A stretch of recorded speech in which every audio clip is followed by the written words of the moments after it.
Yeah, good morning, students. Today we'll be discussing about the various types of users of database management system.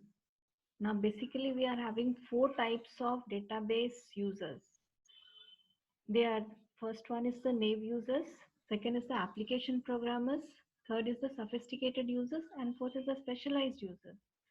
Now, we'll try to understand what are these naive users. Naive users, they are the end users. Now, these people, they don't have any knowledge about the computers, about the DBMS or the working of the computer systems.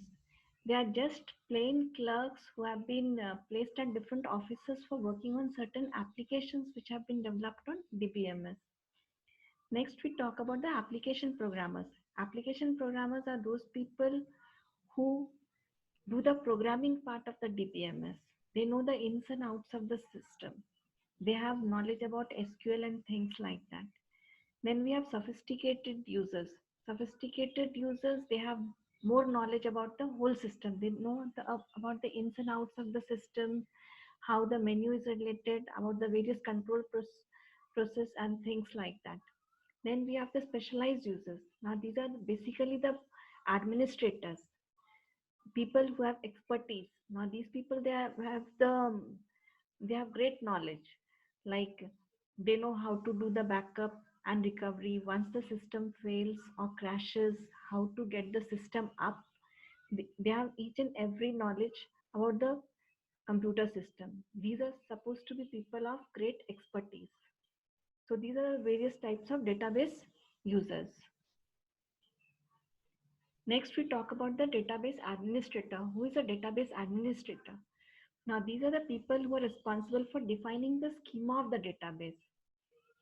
Next, they also have the knowledge about the storage structure and access method definition.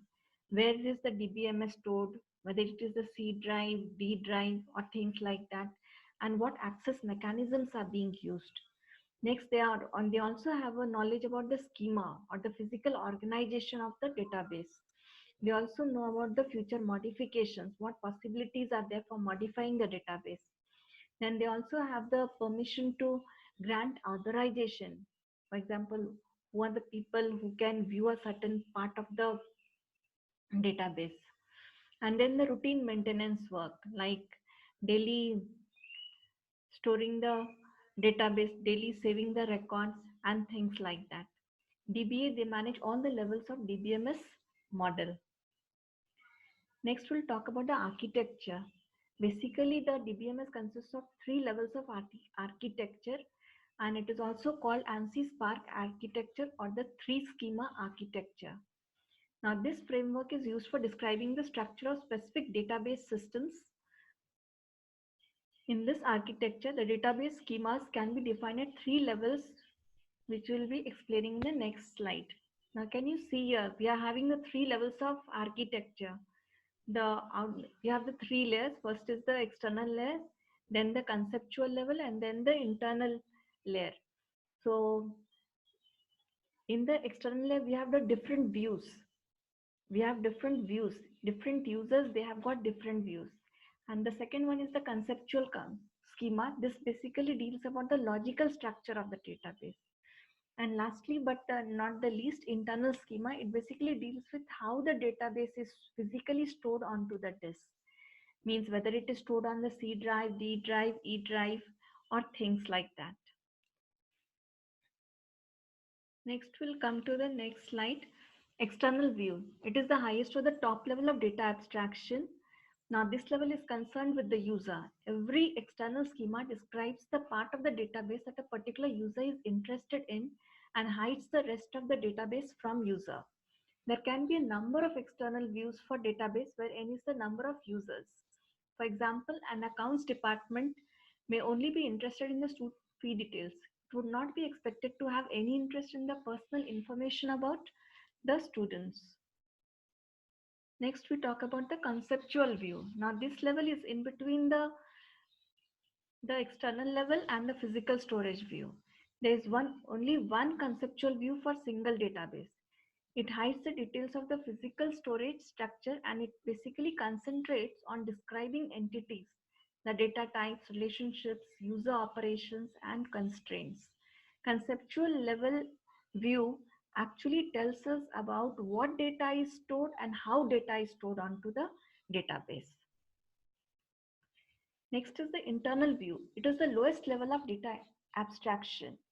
It has the knowledge about software and hardware.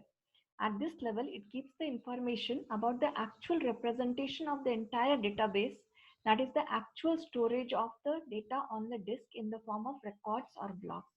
It is close to the physical storage method. The internal view is the view that tells us what data is stored in the database and how it is stored. At least the following aspects are considered at this level: what storage allocation, the access paths, etc. The internal view does not deal with the physical devices directly. Instead, it views a physical device as a collection of physical pages and allocates space in terms of logical pages.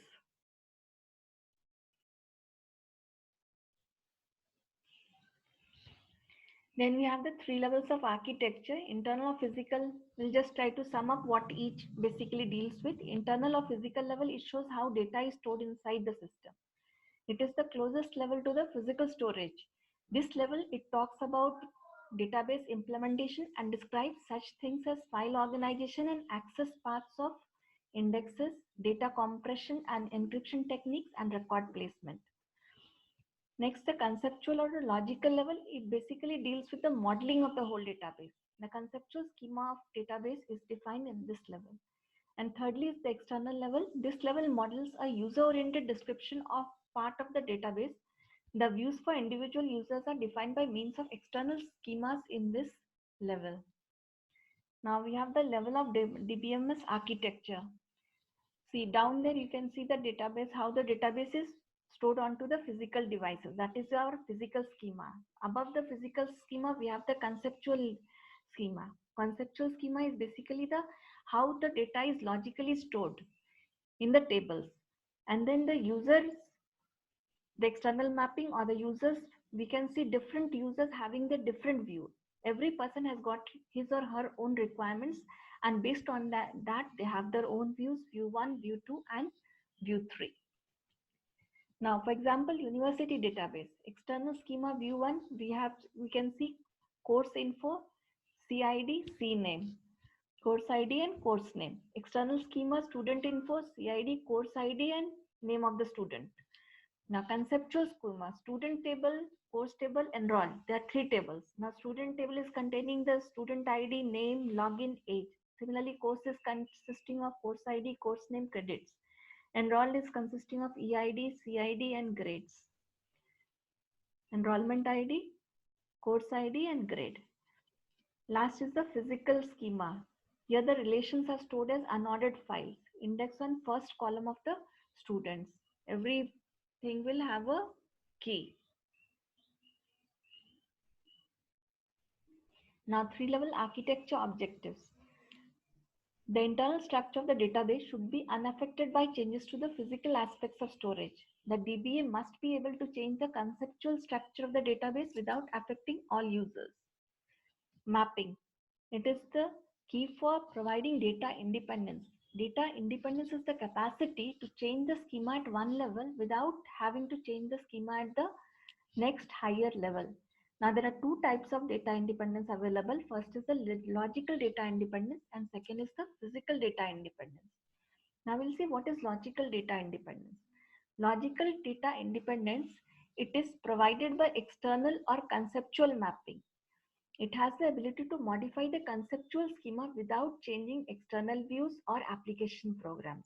Means the application program remains the same, the external view remains the same, but inside the tables we are able to modify the conceptual scheme. Changes to conceptual scheme may be necessary whenever the logical structure of the database changes due to changed objectives. Examples: adding a data item to a schema, adding price of a part to the part table, adding project table to the suppliers parts database. These are some of the examples of making changes to the conceptual level. Next is the physical data independence. It is provided by conceptual or internal mapping.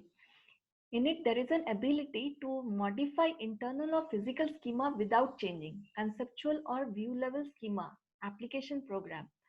Changes to physical schema may be necessary to improve performance of retrieval or update. Achieving logical data independence is more difficult than physical data independence because application programs, they heavily rely on the logical structure of the data they access. Thank you.